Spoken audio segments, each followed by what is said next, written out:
जब वृद्ध हो जाता है इंसान, अब जैसे भक्तिहीन प्राणी भी वृद्ध होगा और भक्ति करता हुआ व्यक्ति भी वृद्ध होगा, ये तो नेचुरल है।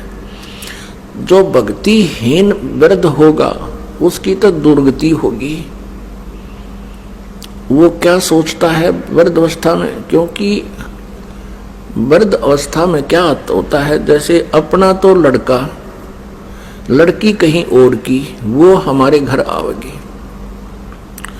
तो उस लड़की का जो व्यवहार कैसा रहेगा उनके प्रति, ये तो उस बेटी के स्वभाव पर ही डिपेंड करता है। फिर क्या होगा, वृद्धावस्था में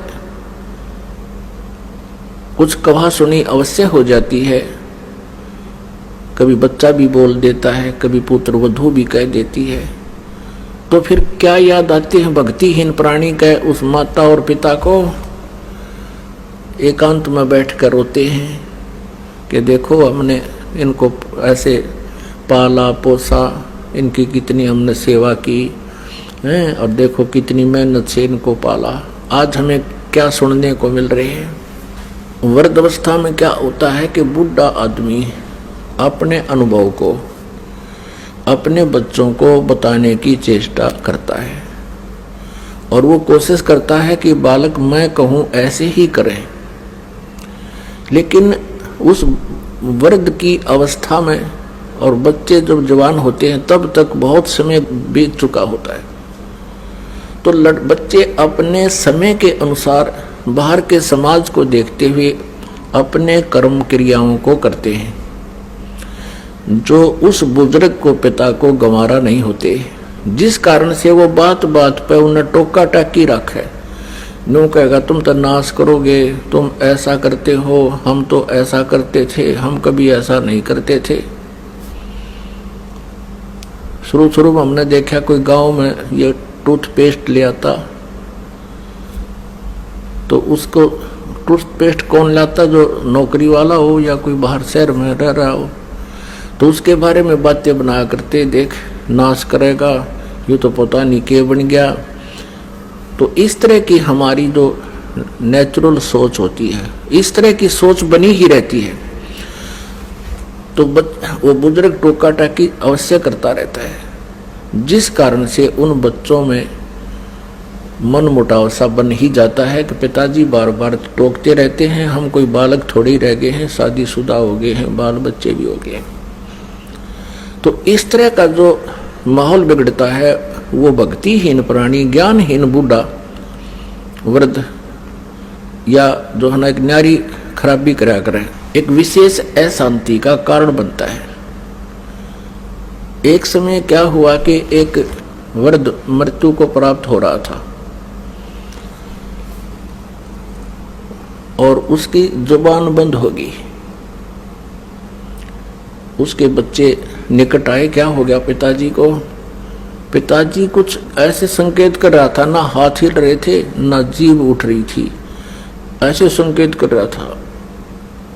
अब उन्होंने सोची कि पिताजी कुछ बताना चाहते हैं, उनको ये शंका होगी कि पिताजी कहीं धन दाब रखा, धन यानी पैसा या सोना आभूषण दाब रखे हैं कि तो जमीन में। पहले ऐसे ही करते थे, चोरों के डर से जमीन के अंदर पैसे छुपा दिया करते थे। तो उस पशु जहां बांधा करते, पशुओं के नीचे स्थान खोद कर गड्ढा उड्ढा दाब देते, ऊपर ऐसा करते थे, किसी को पता नहीं लगे कहाँ दाब रखे। तो ऐसे जहां पशु बंधते थे उस साइड में ऐसा कर रहा था।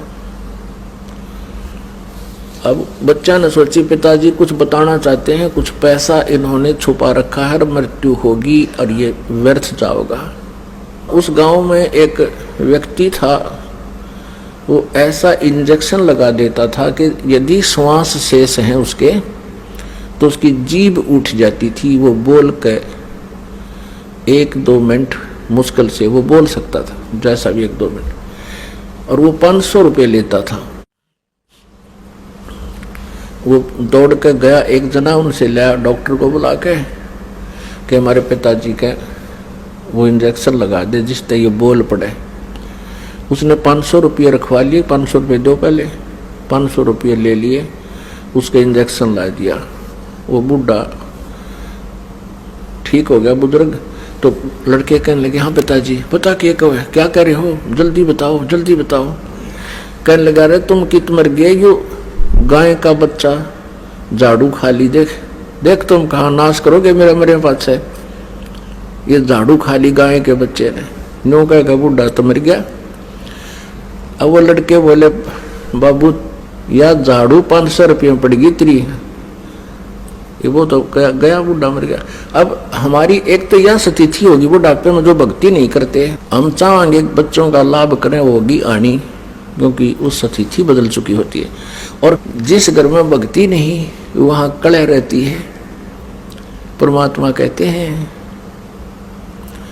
मतलब के बिना कोई नहीं प्यारा, स्वार्थ के बिना कोई नहीं प्यारा।